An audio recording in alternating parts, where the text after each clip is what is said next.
Hello guys, what's up? I'm Brian here doing another video for you guys, and this time I'm just going to quickly say the reason why I have two drifts is because this one is broken, the pin was not attached correctly, it was a factory error, and I couldn't replace it because no one would send me the receipt, and because, well, there were no other drifts in the store, so MikeMouse74 decided, hey, I'm just going to send you a drift, and that's what he did. The reason why I'm telling you that so quickly is because I have filmed my intro to this review for like 20 times, so I just want to get that out of the way. So anyways, here's the Deluxe Class Age of Extinction drift in his alt mode, and he is an Audi. I believe it, no, it's not an Audi, it's a Bugatti, right. Thank God I corrected myself for that. But anyways, it's a pretty cool car. It's not accurate to his on-screen version. The on-screen version was more of a black, maybe like a darker blue color scheme to this. But at least they got the light blue right, so that's good. I like the spoiler, even though it's a little higher up than I would like it. I'm fine with that. I do like the fact that it's actually got paint applications on the back. That's pretty good. I really do like that. Could have picked out a little bit more with the paint right here, but considering the fact that this guy already has quite a bit of paint for the alt mode, I'm fine with that. You can store the weapons underneath here, these gold swords, like so. You can also bring the feet, bring the sword underneath the feet like so, or past the foot I should say, and have it like that, but it's just going to warp the sword. So I have that like so. Anyways, with that said, it rolls fine. At least this version does, not my broken one. Which I'm going to bring out because I noticed there's a couple of different, there's a variant version of drift. You can see on the grill, it has no black paint, and then none of this is picked out with some black paint. In this, there's black paint, and there's a little bit of black paint. So that's pretty cool. They actually added stuff for this version of drift, so I do like that. So thank you so much, MikeMouse74. Did I say that right? MikeMouse74. Yes, I got it right. For sending this toy. Also, silver rims, very good. So with that out of the way, let's go ahead and transform this figure. So to start the transformation, what you want to do is take the swords and unplug them from the bottom like so. Next, take the legs and you want to separate them, but you also want to pop the backpack off from inside here. So just get that out of the way. Oh yeah, and also flip these out. I should have done that first.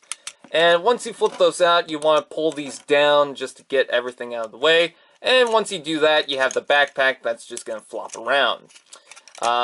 Next, what you want to do is bring the legs, move them forward so you can bring down this bumper section. And you just need to get everything past that point. There is a bit of clearance, thanks to this little joint. I'll just bring this out again. As you can see, it moves up and down like so. So you have that. So that's pretty good. And then rotate that around. And you can see the little swords inside there. I'm just going to pop them out for right now. Bring this section down. And that will also bring down this little tab section. We'll work with the backpack in a sec. Next, with the legs, you want to pop out the hands. I forgot to do that. Make sure that that's all down all the way. Bring down the feet. And you want to bring the joints out. You want to take this, rotate it down, and fold this little section back like so. Just to bring all that out of the way. Next, what you want to do is try to get the head out. And pull down the chest. And that will click into place like so. Bring down the head all the way, and there's a little tab and a little hole, and that will plug in like so. And there you have Drift in his robot mode. It's pretty simple with the transformation, but it kind of gets tough with some of the places, especially with this bumper section and plugging the arms to that bumper section. But it's not impossible. You can get it to transform. So with that out of the way, here he is in his robot mode. I actually like the head, but that is probably the simplest version of the head you're going to find.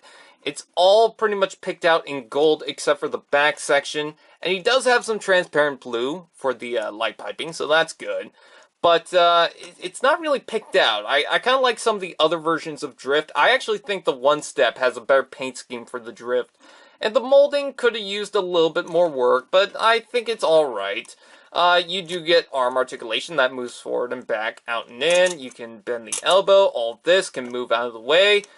This isn't actually part of the transformation, so that was done for the toy for articulation and whatnot. You can also move the wrist, so that's very good. I do like that.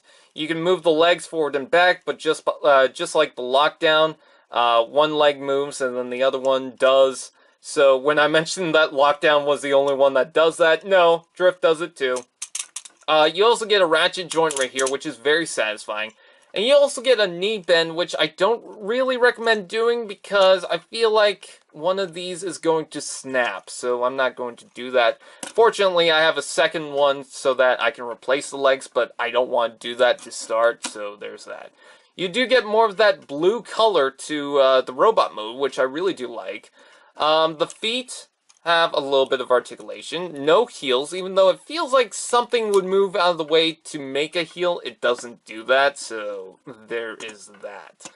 Anyways, with the weapons, you do get 2 large swords like this. Now, what's really cool about this toy is it has storage for all the weapons. Now, what I like to do sometimes is I like to take this giant panel piece and I like to plug the swords in like so.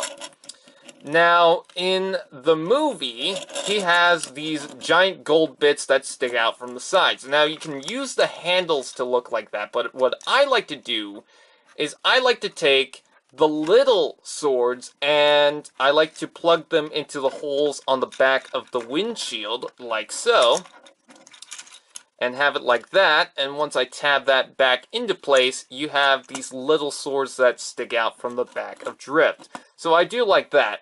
But something that I actually found out recently is you can do something else with this. Now, you can plug the little swords on the back here as well, and if you want all the weapons to plug onto this blue panel piece, you can actually do so. There are a couple of tabs right on the back here that will fit into the little holes right on the sword. And I actually found this out just yesterday from filming this, that you can do that. Now, if you plug them in this way, the swords will meet at the bottom, so you have that going for it. It will still fit, but you can see that one of them will warp. Now, what you can also do is bring out the swords, and I'm just going to switch them to the other side, and you can attach them like this,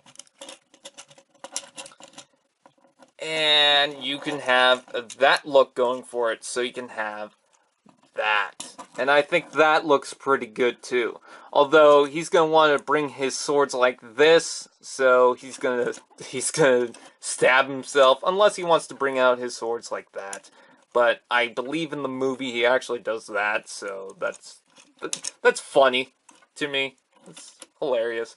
Anyways, you got the little swords, so you can give him little tiny swords, but come on, you want the big swords for this guy. So what I like to do is I like to leave the little swords on the back and stick them up like so. And then take out the big swords, which also have a peg on the side there. So I guess if you want, you can leave them like that. But who'd want to do that when you can do this? And I like the look of that. Giant gold swords for Drift. That's pretty cool. You can just leave the one on him if you want that. But I like the both of them. So that is pretty cool. Pretty basic toy, not really much more to say about it. I keep forgetting to size compare these figures, so here is a size comparison with Chrome Dome. He's a little shorter than Chrome Dome, but I'm fine with that. Honestly, Drift looks pretty good. If you like the on-screen version of Drift, then yeah, I definitely recommend it. If you don't, then I guess don't get it, but I think as a toy, he's pretty decent. So with that out of the way, I thank you guys for watching. Please like, comment, share, subscribe, and all those fun doodads, and I'll see you guys next time.